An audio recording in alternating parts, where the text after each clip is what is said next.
सभी को नमस्कार। करियर फर्स्ट चैनल पर आप सभी दोस्तों का स्वागत है। आज का टेस्ट डिक्टेशन लिखने के लिए सब लोग तैयार रहें। Ready, start.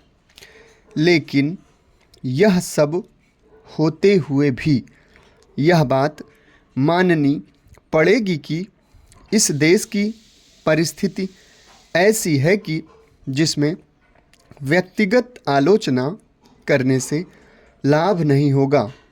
इस बात को ध्यान में रखकर हमारे देश के हर एक व्यक्ति को यह सोचना चाहिए कि सब लोगों के साथ एक सा व्यवहार हो, उनको समान अधिकार मिले और सबके वेतनमान एक ही आधार पर निश्चित किए जाएं, ताकि देश में सही रूप से समाजवाद आ सके। लेकिन यह किसी के पसंद करने या न करने का सवाल नहीं है, बल्कि हमारे देश की परिस्थिति ही ऐसी है कि जिसके अंदर इसको लागू नहीं किया जा सकता है। ऐसी हालात में इस प्रकार के कानून बनाने से या इस किस्म की पाबंदियां लगाने से देश का हित नहीं होगा। आप उसको बना सकते हैं, आप ऐसा कर सकते हैं, लेकिन यह बात आपकी समझ में नहीं आई। इस संसार में और भी बहुत सी चीज़ें हैं जिनको अक्ल के फंदे में नहीं बांधा जा सकता है, और हमारे देश का जो जनजीवन है उसमें इस किस्म की पाबंदियां नहीं लगाई जा सकती हैं। इसलिए मैं इसका विरोध करता हूं और मंत्री जी से प्रार्थना करना चाहता हूं कि इस विधेयक को इस देश की जनता के हित में वापस ले लें।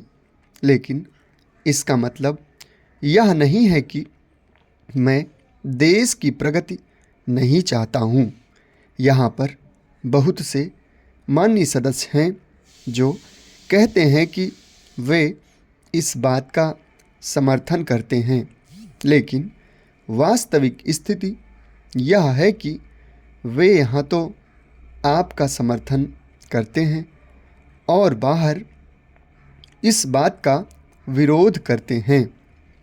आपको समझ लेना चाहिए कि जब तक आपकी पार्टी के लोग इसका विरोध करते हैं, तब तक आपको इस बात को ध्यान में रखना पड़ेगा कि जनता के ऊपर इस प्रकार का कानून लादा नहीं जा सकता है।